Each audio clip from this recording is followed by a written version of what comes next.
Investment in market securities is subject to market risk. Read all the documents carefully before investing.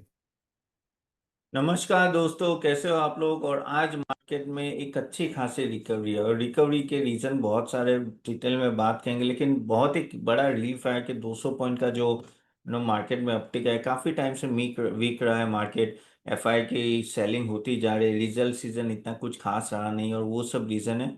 लेकिन कुछ चीजें बदली आज। अगर आप बात करें तो एक एक फैक्टर हम लोग लेंगे कि जैसे फर्स्ट फैक्टर जो मेन रीजन है बढ़ने का वो था एसआईपी के डेटा। एसआईपी का डेटा जबरदस्त आया ऑलमोस्ट। अगर आप बात करें तो 42,700 करोड़ का इक्विटी में इनफ्लो आया, इक्विटी म्यूचुअल फंड में। जो अगर आप देखो तो जून क्वार्टर में 23,000 है। तो ये जो मार्केट डीप हुआ ना उसमें एक बड़ा इनफ्लो आया।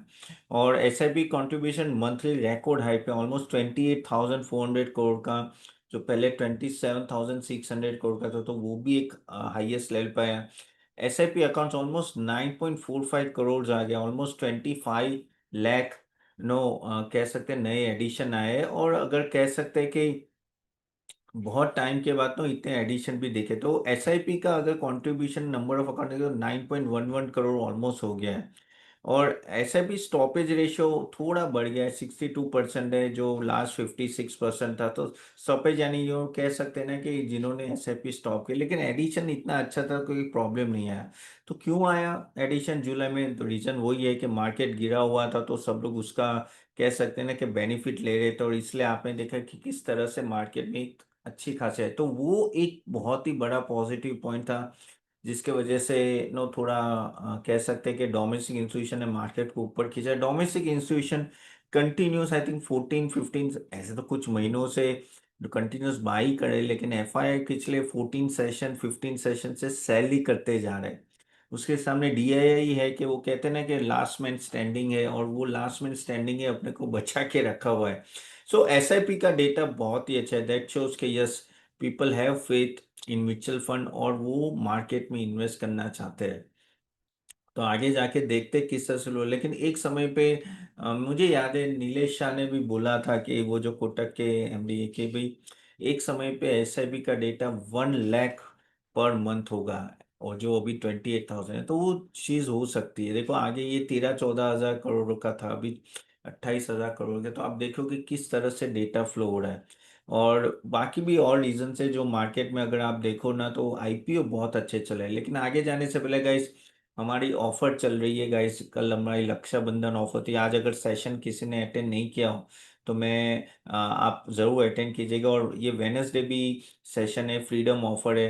तो क्या है कि 15 अगस्त है, तो हमारी ऑफर चल रही है। तो जरूर जाके www.catappan.in में देखिएगा, हमने लिंक दी है, उसमें देखिए। और नेक्स्ट सेशन भी आप अटेंड कीजिए, it will be very very interesting session. मैं सेशन की लिंक दे दूंगा। बात करते हैं वापिस या डिस्काउंट। अभी अभी ये सीजन में ही है, ये फेस्टिवल सीजन, इसलिए हमने स्पेशल डिस्काउंट दिया, तो जरूर देखिएगा। तो बात करते हैं दूसरे आईपीओ की। आईपीओ में भी देखियो एनएसडीएल का आईपीओ क्या चला। ऑलमोस्ट किसी ने सोचा नहीं था, सबको लगा कि 15-20% बढ़ेगा। लेकिन अगर आप देखो तो आईपीओ से ऑलमोस्ट 62% वो बढ़ गया। और सेवन, और अभी थोड़ी याद थोड़ी प्रॉफिट बुकिंग आ रही है। लेकिन अगर देखें ना तो ऑलमोस्ट 1425 का एक हाई बनाया, ऑलमोस्ट 78%, यानी 800 का जो आईपीओ था उसके समय 1425, यानी कितना बड़ा, यानी कितने लोगों को लगा था और वो उनको लगा रहे यार हम लोग तो रह गए। तो काफी हद तक आप देखो को सॉलिड जो रेवेन्यू था वो ठीक ठाक था, 12%, पैट भी 25% ग्रोथ आ रहा है। लेकिन आईपीओ क्या था कि सीडीएसएल डिस्काउंट में था। अभी एक ये चीज है कि अभी सीडीएसएल का पी रेशियो ऑलमोस्ट 66 है, और एनएसडीएल का 79 है। तो थोड़ा महंगा तो है, महंगा तो क्या काफी महंगा है। तो थोड़ा ध्यान रखिए आप। देखो यहाँ कोई रिकमेंडेशन नहीं है, और हमने भी हमारे जो मेंबर्स को उनको सब्सक्राइब का ही दिया था, क्योंकि हम लोग आईपीओ के भी रिकमेंडेशन देते हैं। हम लोग सब देते हैं, equity mutual fund bonds ETF IPO, एक ही जगह पे आपको सब कुछ मिल रहा है। तो वहाँ हम लोग ये नॉर्मली देते हैं। तो वहाँ हमने ऑलरेडी ये बोला था कि होल्ड कीजिएगा, लेकिन अभी तो थोड़ा महंगा लग रहा है यार। इतने लेवल पे एंटर करना थोड़ा डिफिकल्ट है। और अगर सीडीएसएल से देखे तो इनका क्या है कि इनका इंस्टीट्यूशनल का काफी अच्छा शेयर है, बराबर। तो वो एक एसेट अंडर कंसर्नो कस्टडियम बहुत ही कस्टडी बहुत ही बड़ा है। और वो उनको बेनिफिट है। तो अगर आप देखो तो CDS और NSDL का थोड़ा कंपैरिजन, दोनों अलग अलग सेगमेंट में आते हैं, लेकिन अभी थोड़ा महंगा हो रहा है। ये CDSL रिटेल है, NSDL मच मोर इंस्टीट्यूशन है, तो डिफरेंट मिक्स है। लेकिन अगर आप वैल्यूएशन देखो तो महंगा है, तो आप थोड़ा ध्यान रखें। अगर चाहो तो eight the end of the day थोड़ा प्रॉफिट बुक करके किसी और स्टॉक्स में भी जा सकते हो। अगेन आपके एडवाइजर से पूछ के इन्वेस्ट करना है और सेल करना है, ये तो मैं मेरा सिर्फ आपको व्यू दे रहा हूँ। तो ये चीज़ है।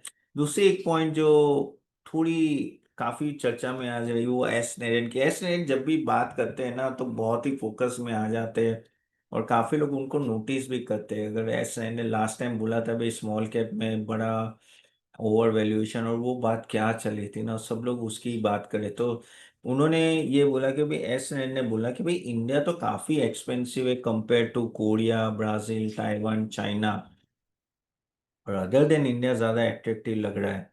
और बोले कि भाई इस बार का रिटर्न इतना एक्सपेक्ट मत करो, ऑलमोस्ट 10% का रिटर्न एक्सपेक्टेशन रखिए। इवन मैंने भी लास्ट टाइम बोला था कि 10-12% के आसपास होगा, 15-20% का कोई चांस लग नहीं रहा है। और अगर आप एक साल में भी रिटर्न देखो तो कुछ खास है नहीं। तो ये एक तरह से ना थोड़ा वो बोले कि ओवर वैल्यूएशन किया है। वो तो 90 स्टाइल बूम एंड बस रिस्क की बात कर रहे हैं, तो काफी हद तक नो IPO जो आ रहे हैं ना वो बहुत चल रहे हैं। एंड $7 बिलियन के जो म्यूचुअल फंड ओवरसीज इन्वेस्टिंग है वो कंसिस्टेंट है, लेकिन अगर वो लिफ्ट करना चालू किया और वो कहीं और जाने लगे तो प्रॉब्लम है। FI तो बहुत सेलिंग कर ही रही है, आप लोगों को पता है। तो वो वही है कि भाई काफी हद तक आप एसेट एलोकेशन अच्छे करो, नो लार्ज कैप पे ज्यादा फोकस करो, और मॉडेस्ट गेन की ही आशा रखो। यहाँ इस बार इतनी बड़ी आशा मत रखो। लेकिन काफी हद तक no mutual fund overseas and all that के जो है, शायद ऐसा हो कि FI यहाँ से निकल के कहीं और मार्केट में जाए। तो देखो ये तो सबको पता है कि इस बार के रिजल्ट इतने नहीं है कि बड़ी आशा रख सकते हैं। लेकिन हाँ, चीज़ें थोड़ी वो चीज़ है कि एक्सपेंसिव लेवल पे है हमारा।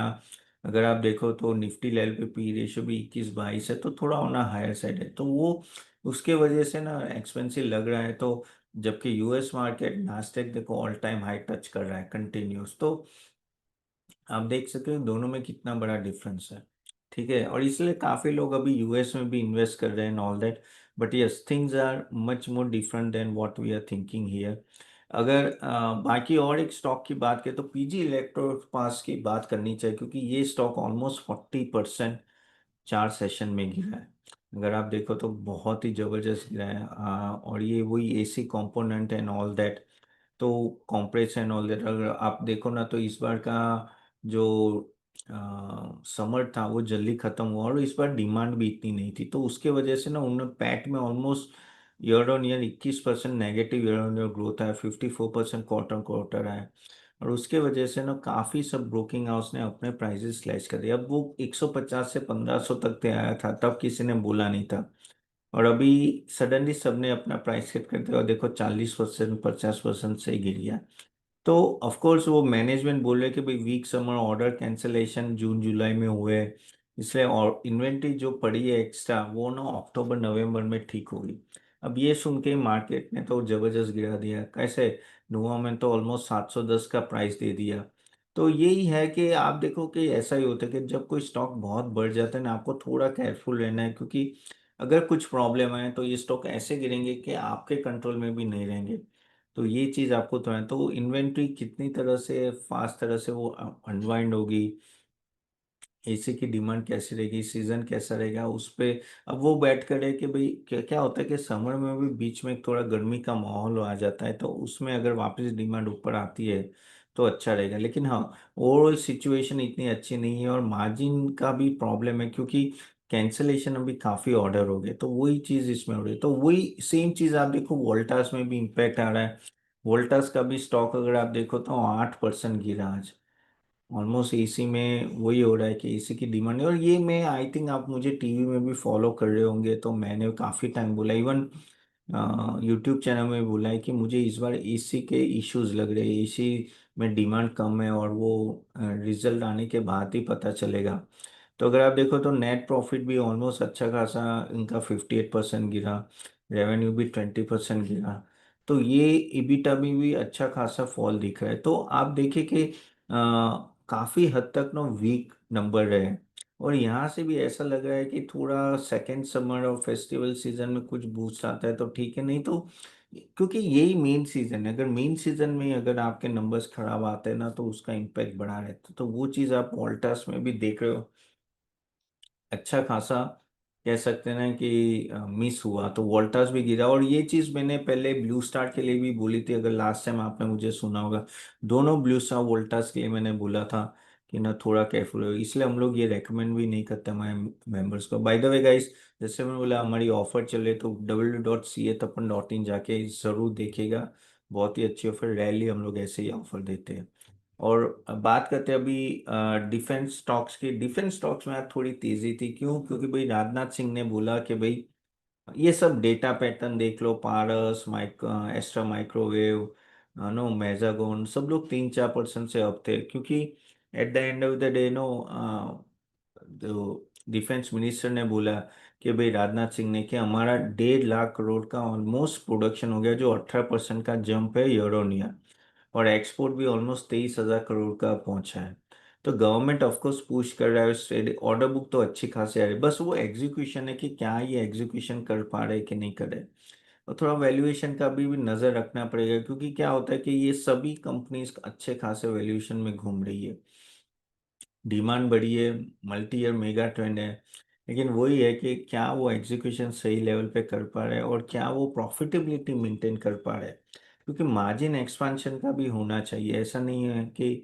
तो सभी कंपनीज काम करे, लेकिन अभी भी उतना उतना कह सकते कि सक्सेस नहीं मिला इन सबको जितना लोगों ने सोचा था।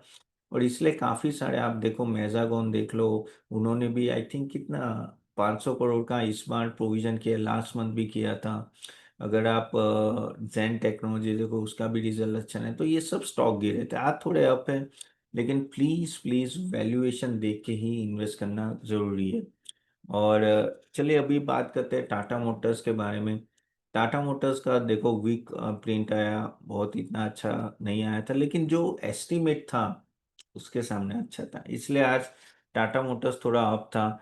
और अगर आप देखो टाटा मोटर्स की मैं बात करूँ, मैं देख लेता हूँ पहले कितना अप था, तो जस्ट फॉर अंडरस्टैंडिंग। तो टाटा मोटर्स अगर मैं देखूँ तो ऑलमोस्ट कितना अप था, ऑलमोस्ट 3% अप था, लेकिन वो स्टॉक इतना गिरा है, इतना गिरा है कि अभी गिरने की आनो वो नहीं बची है जगह। और उन्होंने जो लास्ट बोला कि भाई हम लोग एक यूरोपियन कंपनी को एक्वायर कर रहे हैं, और वो ट्रक ट्रक में है, ट्रक बनाती है ना, मैन्युफैक्चरिंग ऑल दैट।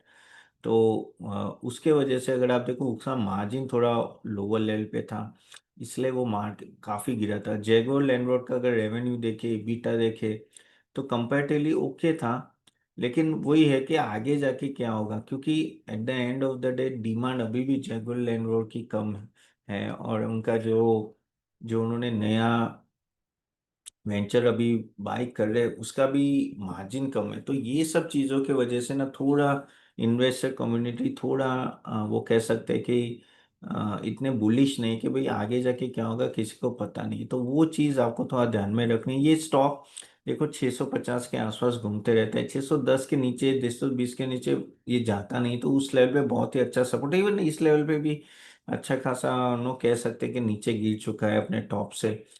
लेकिन कब रिकवरी आएगी, मुझे लग रहा है कि 1-2 क्वार्टर 3 क्वार्टर और लग जाएंगे, क्योंकि इतना इजी नहीं है इन सब में रिकवरी लाना। ये थोड़ा जब ग्लोबल मार्केट, और टाटा मोटर एक तरह की ग्लोबल कंपनी है, तो वो आपको थोड़ा ध्यान में रखना, वहाँ जब रिकवरी तो यहाँ तो आई थिंक ये पेशेंस गेम में कंपेरेटिवली टाटा नीचे जाने की जगह मुझे बहुत ही कम लग रही है, ऊपर जाने की जगह है लेकिन टाइम लगेगा। अगेन कोई रेकमेंडेशन है, खुद का एनालिसिस करके इन्वेस्ट करना है। बाय द वे गाइस, आज हमने एक नया स्मॉल कैप स्टॉक हमारे मेंबर्स को बताया, जरा पोर्टफोलियो बिल्डर मेंबर्स को बताया कि रेकमेंड किया, प्लीज अपने ईमेल को जाके जरूर ओपन करके देख लेना, ठीक है। और हाँ, आज शाम को 8 बजे अपना सेशन है, तो मास्टरमाइंड सेशन जरूर अटेंड कीजिएगा। चलिए अभी मन्नपुरम की बात करते हैं। मन्नपुरम देखिए ना, बहुत ही बड़ा प्रोविजन आया माइक्रो फाइनेंस बुक में। आप देखो जितने भी माइक्रो फाइनेंस की लैंडिंग करते हैं उनमें काफ़ी हद तक ना, काफ़ी हद तक आप कह सकते हो बड़े बड़े प्रोविजन आ रहे हैं। और ना वही दिक्कत आ रही है। Even gold revenue and all that no इतने से बढ़ नहीं रहा है। सो काफ़ी अगर आप देखो ना तो प्रॉब्लम चल रही है इन सब में। तो 3% से ये स्टॉक गिरा है, लेकिन ना माइक्रो फाइनेंस में अभी कब स्टेबल होगा वही पता नहीं चल रहा है। तो ये जो 75% डिक्लाइन था वो लार्जली कह सकते हैं ना कि MFI स्ट्रेस है, RBI रिस्ट्रिक्शन, नीम प्रेशर, काफ़ी हद तक पैट में इतने सबसे आया है। तो आगे जाके माइक्रो फाइनेंस की क्वालिटी कैसे रहेगी और रेगुलेटरी ओवरहैंग है इनके लिए, ब्रांच एक्सपेंशन के लिए, तो बहुत सारे हेडविंड्स है जिसकी वजह से मन्नापुरम इतना हद तक इतना अच्छा किया नहीं है। और एक चीज जो आज बहुत न्यूज में थी कि 30,000 करोड़ का एक कहते हैं गवर्नमेंट पैकेज अनाउंस हो रहा है। किसके लिए हो रहा है? पेट्रोलियम कंपनीज के लिए। तो उसके वजह से भी ना आप देखो तो IOC और उन सब में BPCL उन सब में अच्छा खासा कह सकते हैं ना कि तेजी दिख रही थी। तो ये जो तेजी है, अब देखो ये सब चलता रहता है, under recovery and over recovery and all that. तो उसके वजह से थोड़ा इम्पैक्ट आ रहा था BPCL IOC इन सब में, लेकिन इतना भी नहीं है। लेकिन ये इसमें ये प्रॉब्लम होता है कि जैसे आप इन सब स्टॉक्स में तो भी मुझे BPCL HPCL ठीक ठाक ही लग रहा है, IOC। क्योंकि क्या होता है कि इसमें ऑयल प्राइसेस नीचे रहेंगे तो इनके मार्जिन में रिकवरी अच्छी खासी होगी, तो वो उस लेवल पे ठीक ठाक है। लेकिन काफ़ी हद तक कॉम्पनसेट जो हो रहा है, तो उनका जो LPG का जो अंडर रिकवरी था 41,000 करोड़ रुपीज़, उसके सामने चलो ये इतनी रिकवरी आ रही है तो वो उनके लिए बेटर है। एंड काफ़ी हद तक मुझे ऐसा लग रहा है कि ये स्टॉक्स ऐसे कि डिसेंट रिटर्न दे सकते हैं आपको। क्योंकि जिस तरह से ऑयल प्राइसेस नीचे रहता है तो आई थिंक इनको फायदा हो सकता है। ऑफ कोर्स ऑयल कंपनी से ज़्यादा ऑयल मैन्युफैक्चरिंग कंपनीज काफ़ी बेटर है compare oil, sorry oil marketing companies काफ़ी बेटर है अगर आपको रियली में इन्वेस्ट करना है तो ये सब चीज़ें आज काफ़ी हद तक लाइमलाइट में थी। और आपके कोई क्वेश्चन है या ज़रूर कमेंट बॉक्स में डालेगा। कुछ मैं पुराने क्वेश्चंस ले लेता हूँ जो पूछे थे। हाँ, तो आशीष तिवारी ने पूछा है कि सर ये term factor, big country visit हो रहा है, how to assess all the, but short term and long term 2 3 है, ये सब खेल हो रहा है। हाँ देखो ये खेल हो रहा है क्योंकि क्या है कि अभी सभी लोग एक दूसरे के कंट्री को पकड़ रहे हैं, देख रहे हैं कि भाई कहाँ चीज़ें बदल सकती है। क्योंकि ये जो अभी हुआ है, ट्रम्प ने कर दिया ना, मैसअप कर दिया है। एक तरह से वो इंडिया को प्रेशर कर रहा है, चाइना को प्रेशर कर रहा है, इनडायरेक्टली वो रशिया यूक्रेन की वॉर खत्म करना चाहता है, लेकिन वो हो नहीं रही है। वो उसके वजह से वो काफ़ी अपने पैंतरे यूज़ कर रहा है, यहाँ कर रहा है वहाँ कर रहा है। और इसमें क्या हो रहा है कि ब्राज़ील ने हमें कॉल कर दिया, रशिया के यानी पुतिन साहब ये मंथ एंड में शायद इंडिया आ सकते हैं। मोदी जी शायद चाइना जाएंगे। और 15 अगस्त को ये ट्रम्प और पुतिन की मुलाकात होने वाली है। तो काफी सारी चीजें हो रही है। देखो पुतिन को बहुत टाइम से ये लोग ट्राई करे समझाने के लिए, वो समझ नहीं रहे। और वही चीज प्रॉब्लम दिक्कत है। और देखो ट्रम्प को बहुत कुछ नहीं चाहिए, उसको नोबेल प्राइज चाहिए। अब नोबेल प्राइज चाहिए पीस का, पता नहीं सामने से बोलते जा रहे हैं कि मुझे नोबेल प्राइज दो, नोबेल प्राइज दो। आपने देखा वो अर्मेनिया और उन सब का जो संबोधित किया ना, वहां जाके दोनों को हाथ मिलाया, वो सब बस कह सकते हैं ना कि खुद को बस नोबेल प्राइज के लिए पीछे पड़े हुए। बट एनीवेज जो भी है तो देखते क्या होता है। लेकिन हाँ थोड़ा डिफिकल्ट सिचुएशन तो है, तो आपको वो ध्यान में रखना पड़ेगा। लेकिन हाँ मेरे को लग रहा है कि 2 3 ये अपना जो 27 अगस्त उससे पहले कुछ रिजोल्यूशन आ जाए टैरिफ का, तो वो बेटर है, या तो कोई मिनी डील आ जाए वो बेटर रहेगा। Okay. CA Ghanshyam interview coach बोले कि sir can you make a video Nasdaq 1000 and whether it is a right time. तो देखो नास्डेक तो ऑल टाइम हाई टच कर रहा है, एक आध वीडियो बनाएंगे उस पर। लेकिन ये चीज़ है कि ये सब बहुत ही हाई वैल्यूएशन में है। और इनिशियली अभी गिरे थे, वापिस एनवीडिया और ये सब कंपनियां काफ़ी ऊपर आ रही है। बट मैं इतना एक्सपर्ट नहीं हूँ US में, तो मैं बोल नहीं पाऊंगा। लेकिन आगे जाके will try to cover that, क्योंकि हम लोग जो as an entity also no we cover only domestic market and all that. So वो चीज़ आपको थोड़ी ध्यान में रखनी है। मैं ग्लोबल मार्केट थोड़ा कम फॉलो, यानी स्टॉक से कम रहे, तो वो चीज़ आप हाँ इंडियन मार्केट है तो आप जैसे मैंने वेबसाइट पर वहाँ जाके देखिए। और जैसे बोला कि ऑफर भी चले तो उससे आपको फायदा हो सकता है। चलिए और एक क्वेश्चन ले लेते हैं कि sir what about lump sum investment, can we do a lump sum investment? Mohit बोल रहे हैं कि 15 से 20% मिल सकते हैं क्या? देखो यार, लमसम इन्वेस्टमेंट करो और इससे आता है पार्ट पार्ट में करो, क्योंकि ऐसे कोई ट्रिगर नहीं आ रहा है कि रातों रात मार्केट भागने वाला है। तो आई थिंक पार्ट में करो तो मोहित अच्छा है, क्योंकि अभी भी देखो कि ये 27 अगस्त तक क्या हो रहा है, वहाँ कुछ चीज़ें बदल रही है कि नहीं, नहीं तो क्या होगा कि वहीं के वहीं खड़े रहेंगे। तो I think the time it will take time, but I think थोड़ा वेट करना ज़्यादा बेटर रहेगा। SIP महीनों में करोगे तो ज़्यादा बेटर रहेगा। ओके, शर्वरी का क्वेश्चन है, सर क्या लग रहा है डिफेंस स्टॉक कब ऊपर जाएंगे? ये डिफेंस स्टॉक्स तो देखो, it is a long term game, तो धीरे धीरे जाएंगे और आपको थोड़ा पेशेंस रखना पड़ेगा, क्योंकि बहुत सारी चीज़ें परम्यूटेशन कॉम्बिनेशन चल रही है। जो कहते हैं ना कि वैल्यूएशन भी आपको थोड़ा ध्यान में रखना, तो बहुत सारी चीज़ें आपको ध्यान में, वो ध्यान रख के आप इन्वेस्ट करें तो आपके लिए बेटर रहेगा। लेकिन लॉन्ग टर्म थीम में of course one has to invest in different stocks, उसमें कोई डाउट नहीं है। चलिए यहाँ तक रख रहे गाइस, होप ये सेशन है अच्छा लगा होगा। और आज मेंबर्स, जैसे मैंने बोला, आज स्मॉल कैप एक रिकमेंडेशन दिया है, प्लीज़ जाके देखिएगा आप अपने वेबसाइट में और ईमेल में। और आज शाम को 8 बजे हम लोग से हो गई। सी यू देन, बाय बाय।